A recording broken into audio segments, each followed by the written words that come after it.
మోడీ సర్కార్ తీసుకొచ్చినటువంటి వాటిని జాగ్రత్తగా ఇంప్లిమెంట్ చేయడం. ఒకప్పుడు చంద్రబాబు 2004కు ముందు చంద్రబాబు ఏంటంటే కేంద్ర ప్రభుత్వ పథకాలను పర్ఫెక్ట్‌గా ఆచరణలో పెట్టడం అన్నటువంటి చేసేవాళ్ళు. అది ఆయన క్రెడిట్ అయింది.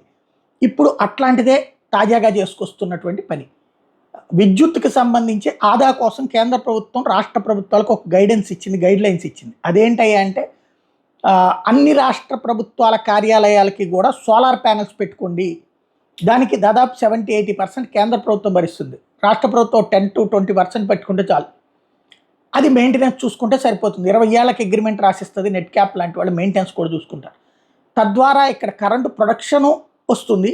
రెండవది తక్కువ రేటుకి వచ్చేటటువంటి అవకాశం ఉంటుంది. అంటే ప్రభుత్వానికి మ్యాక్సిమం కరెంటు ఖర్చు తగ్గిపోతుంది.